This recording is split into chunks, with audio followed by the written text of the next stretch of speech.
এখন তুমি যাবে এক রাতের জন্য যুবককে ভাড়া করে বিপাকে পড়েছে সুন্দরী তরুণী। বিস্তারিত জানতে তাদের কাছে যাই। আচ্ছা ভাই, এইখানে কি হচ্ছে? এখানে একটা ঝামেলা হয়ে গেছে রে ভাই। সেই ঝামেলাটাই জানতে যাচ্ছি। ঝামেলা জানবে চাচ্ছেন, কিন্তু এই ঝামেলাটা কোয়াটাই তো সমস্যা হয়ে যাচ্ছে। কিসের জন্য ভাই? কারণ দেখেন ভাই, এই মেয়েটা মনে করেন যে আমাকে ভাড়া করে লিয়ে আইছে। এখন মনে করেন যে তার সাথে আমি সব কিছু করছি। আমার লাইফের ফার্স্ট আমি জীবনে কোনো মেয়েকে আমি স্পর্শ করি দেখিনি। এই মেয়েকে আমি স্পর্শ করছি। এখন সে মনে করেন যে তাকে ভালো লেগেছে, আমি তাকে বিয়ে করে চাচ্ছি, সে রাজি হচ্ছে না। কিন্তু আমার কথা হচ্ছে, সে আপনাকে একটা অফার করছে, সেটাতে আপনি রাজি হলেন কেন? এখানে আপনি কেন এলেন? ভাই আমি তো খুব ভাই অসহায় হয়ে পড়ছিলাম। মানে আমি রাস্তায় দাঁড়া আসছিলাম, এখন তো গাড়ি পাচ্ছিলাম না। কথা বুঝছেন? গাড়ি পাচ্ছিলাম না। হঠাৎ করে সেই মেয়ে আমাকে করছে কি যে একটা রাতের জন্য তোকে আমি 4,000 টাকা দেবো, তোরা আমার সাথে যাওয়া লাগবি। তা আমিও চিন্তা করছি যে গাড়ি পাচ্ছি না, আর জীবনে কেউ আমাকে প্রেমের প্রস্তাব দেয় নাই, আর এমনি টাকা দিয়ে আমাকে মনে করেন যে প্রস্তাব দিচ্ছে, তাহলে মনে করেন রিক্সটা লেই। আচ্ছা, রিক্স নিছেন? রিক্স নিছি। আপনি কি বিবাহিত? আপনার বউ আছে, সন্তান আছে? আরে ভাই আমি করছি না ভাই, জীবনে কোনো মেয়েই আমার লাইফে আসে নাই। আমি অনেক মেয়েকে অফার দিছি, কিন্তু কাজ হয় নাই। আর সেই স্বইচ্ছায় আমাকে অফার করেছি, তাও টাকা দিচ্ছে ভাই। তো মনে করেন যে আমি রাজি হওয়া চলে আইছি, এখন আমার তাকে ভালো লেগেছে, আমি বিয়ে করবে চাচ্ছি। আচ্ছা ম্যাডাম, আমাকে বলুন কি হয়েছে, আমাকে বলুন। শুনেন, আমি হচ্ছে বড় লোকের মেয়ে, ঠিক আছে? আমি তো একটু এনজয় করতেই পারি, তাই না? একে আমার ভালো লাগছে, আর আমার এমন সময় এমন খারাপ লাগতেছে, একা একা কেমন করে থাকি। তাই আমি ওরে বললাম যে দেখ, আমার কিন্তু ওইটা একটু করবি, একটু আদর ভালোবাসা দিবি, তোরে আমি 4,000 টাকা দেবো। মানে না, আমি লাস্টে 500 টাকা বাড়াই দিলাম যে তোরে আমি 4,500 দেবো। ও লাস্টে কি করছে, টাকার লোভ সামলাইতে না পেরে ও আমার কাছে গেছে।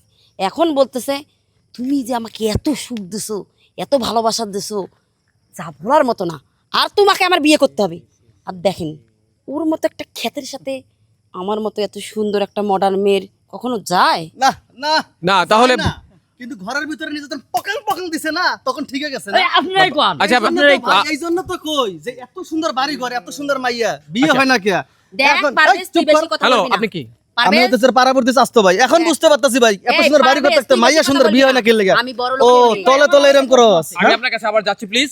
তার মানে তলে তলে এরকম এই যে আমো খাস জামো এটা খাস না? আমার ব্যক্তিগত ব্যাপার, তুই কথা বলবি না। দাঁড়া, ব্যক্তিগত দেখ ব্যাপার না? পারভেজ, আমার বাবার টাকা আছে, আমি টাকা দিয়ে আমি এনজয় করব। তোর টাকা ছুটাইতেছি, আমি আচ্ছা, ম্যাডাম, মান সম্মান শেষ করে আমি একটা কথা বলি। তার গরম দেয়াইতেছি। আপনি টাকা দিয়ে এরকম যুবক ভাড়া করে এনেছেন, কি কারণে এনেছেন আমাদের দর্শক কিন্তু বুঝতে পেরেছে, কিন্তু এইটা কি আসলে উচিত কাজ? এটা কি ভালো কাজ? হ্যাঁ, আমার শুনেন, একটা তো মেয়ের চাহিদা আছে না? মেয়ে চাই তুই বিয়ে কর। পারভেজ, তুই কথা বলবি না, আমাকে বলতে দে। কথা বলবো না কেন? আমার কথা, আমার তো যে সে সময় একটা উত্তেজনা ভাব উঠে যায়, আমার তাই একটা না? প্রশ্ন আছে। তে আমার এই স্যার, আমার একটা এই প্রশ্ন তুমি আছে, কথা বলো না। আচ্ছা, বলুন। আমার প্রশ্নটা হচ্ছে, তুমি স্যার আমার ভাড়াটিয়া আমি একটা ছেলে। পুরুষ মানুষ, আমার ইজ্জতটা চলে গেছে, ও কিন্তু আমার সব ইজ্জত দেখছে। এক ইজ্জত আমি কয় নারীকে দেবো? আমি ইজ্জত ধান আমি দিয়ে ফেলাইছি, আমি বিয়েও করবো। না, আর ভালো শুনেন, লাগছে ভাই। আপনি ভাই বলেন, এই, বিয়ে না করা। তুমি বেশি কথা বলবা না, তুমি আমার ভাড়াটিয়া আচ্ছা, ছেলে। ওনাকে যা বলতে দিন, কথা বলছে please। একদম তো হ্যাঁ। ঠিক কথাই বলছে। এখন তো এই পোলা লাগে আমার মতো একটা এত সুন্দর একটা মডার্ন মেয়ে, ওর মতো একটা খ্যাত ছেলের সাথে আমার যায়? আপনি বলেন। আপনার যায় না, তাহলে ওই ছেলেকে তো আপনার ভাড়া করা উচিত হয়নি, তাই না? আমাদের মতো বড় লোক মেয়ে ওদের মতো ছেলেকে এক সুটকিতে টাকা দিয়ে এক রাত করে নিতে গ্রামের পারে। মান সম্মান খাবি তুই। সেই হিসেবে বিয়ে ফোন করতে দাও। পারে না। আচ্ছা আঙ্কেল, চেহারা গরম এখানে হবি না, আমি বিয়ে করবো। আমি আমি এলাকার তোরে বিয়ে করবো না। আপনার প্রতিবেশী, আপনি প্রতিবেশী এখানে মেয়েটি যে ধরনের কাজ করছে, এতে এতে আপনি কি মনে করেন? না, এটা খুব অন্যায় কাজ করছে, খুবই জঘন্য অন্যায় কাজ করছে। এই মেয়ে টাকার গরমে যে কাজটা করছে, এই কাজটা মোটেও ভালো করে নাই। ওখান পুলাই যখন কইতাছে যে বিয়ে করবো, অবশ্যই বিয়ে করাই দেওয়া উচিত। আমি ভালো এটা করছি, বিয়ে করে খারাপ দিব। করছি, সেটা আমার ব্যক্তিগত। প্রিয় দর্শক, আপনারা নিশ্চয়ই বুঝতে পেরেছেন যে আসলে বিষয়টা কি। আমার বাপের বাড়ি এটা সমাজের জন্য একটা বড় ধরনের ব্যাধি। সমাজ থেকে এই ব্যাধি যদি আপনারা নিরসন না করেন, এই সব কর্মকাণ্ডের বিরুদ্ধে যদি প্রতিবাদ না করেন, তাহলে কিন্তু সমাজ দূষিত হবে দেশ। আপনারা সোচ্চার থাকুন, এই ধরনের কর্মকাণ্ড যেন কোথাও না ঘটে। আসলে ভিডিওটি আমরা তৈরি করেছি আপনাদের বোঝানোর জন্য যে ঢাকা কিংবা অন্যান্য শহরগুলিতে কোনো জায়গাতে ঠিক এইরকম চলছে যে মেয়েরা ছেলেদের ভাড়া করছি। আপনারা এই বিষয়টির অবশ্যই অপোজিটে থাকবেন, বিরুদ্ধে থাকবেন। ভালো থাকবেন, সুস্থ থাকবেন। সুন্দর ভিডিও নিয়ে আবারও হাজির হব আমরা। আল্লাহ হাফেজ।